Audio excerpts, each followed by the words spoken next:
The skills and tactical mentalities of commanding officers can have a huge impact on the course of a battle, and this was true in the Star Wars universe as it is in the real world. There were many commanding officers in each of the 4 main factions that were held in high regard by their troops, and there were many that weren't.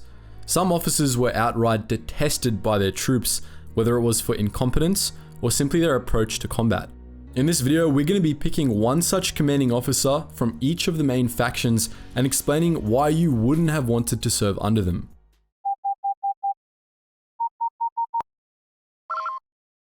Attention, Sergeant on deck! First up, we have the commander you all knew was going to be on this list, Jedi General Krell.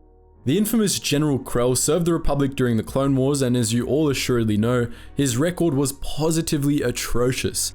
He had the highest casualty rates of any Jedi General in the entire Grand Army of the Republic, and as if that wasn't bad enough, these casualty rates weren't just due to bad tactics.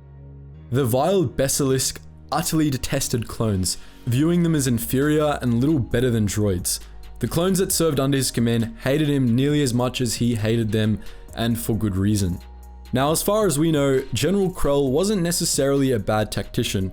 From what we heard at the start of the Umbaran arc, he may well have been a pretty solid commander when it came to actually winning battles. However, these battles were almost always won at the cost of countless lives.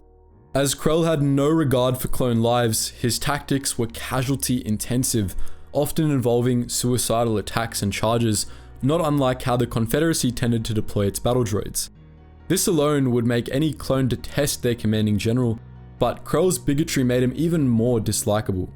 He refused to refer to the clones by their chosen names and routinely went out of his way to remind them that they were grown in a lab, often to the ire of his men. Of course, there was another, much simpler reason you wouldn't want Krell as your CO. He was a traitor. In the Battle of Umbara, Krell's usual callous tactics became malicious as he deliberately sent clones to their deaths in a bid to make the Republic lose the battle. He even sent 2 clone units to attack each other, making him the absolute scum of the earth in the eyes of anyone with their head on straight. He saw the whole battle as one big opportunity to suck up to Count Dooku, hoping that costing the Republic Umbara would convince Dooku to choose him as an apprentice. Treachery is never a trait you want to see in your commander, and if you found yourself serving under General Krell, you'd almost definitely find yourself waiting eagerly for Order 66. General Grievous was one of the greatest tactical geniuses in the history of the Star Wars universe, the evil genius of the CIS. He led the Confederacy to victory after victory in battle after battle and was feared even more than Count Dooku and the Republic. But despite his effectiveness, you wouldn't want to find yourself serving under the Night Slayer. Like Krell, Grievous's effectiveness typically came at the cost of incredibly high casualty rates. He had cared deeply for the warriors under his command as a Kaleesh warlord, but as the CIS Supreme Commander, Grievous didn't give a sith about the droids and organics that served under him. He cared about victory and nothing else. Grievous's tactics frequently involved sacrificing assets in staggering quantities, something that usually helped him win. He would send out vast numbers of droids out on suicidal charges, order his light destroyers to ram Republic warships, and order the bombardment of hostile, friendly, and civilian positions alike if it would win him a battle. He didn't just play fast and loose with droid lives either. He was also notorious for stabbing the organic armies that fought alongside him in the back. In the Battle of Vidav, for example, Grievous ordered his forces to destroy the entire planet in order to win the battle, something that would have killed the Separatist natives as well as the Republic forces present. Additionally, Grievous had a very low tolerance for incompetence in the ranks. Back on Kaylee, he had commanded the best of the best, the elite warriors gathered by Isvoshra, and he hated any soldier, droid, or otherwise that didn't live up to Kaleesh standard. When droids failed him, Grievous would often smash them to pieces in anger, and he was actually known to do the same to organics as well. According to the Revenge of the Sith novelization, the various frustrations of the Battle of Coruscant led Grievous to smash in the skulls of a significant percentage of the Invisible Hand's Nemoidian bridge crew, enough that he eventually ran out of backup crewmen to replace the dead ones. Admiral Ozil of the Galactic Empire was genuinely incompetent, a trait that ultimately proved to be fatal. Ozil was a career officer from a family of career officers, And his career had "I'm only here because my daddy made sure I was here" written all over it.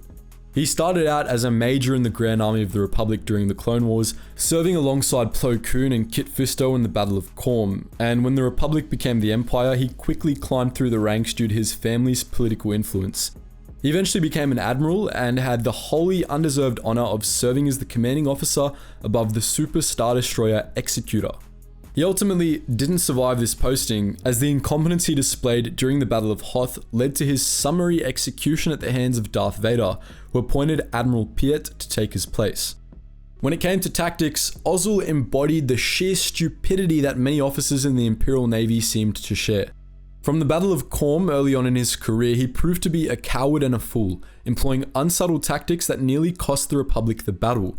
In the last battle of his career, the Battle of Hoth, his incompetence prevented the Empire from capturing Rebel High Command, as Ozil had taken Death Squadron out of hyperspace too close to the planet. Several of his so-called tactical innovations were immortalized in a handbook for Imperial commanders, including dropping out of hyperspace right on top of an enemy fleet, chasing blockade runners, and using overwhelming force to secure victory.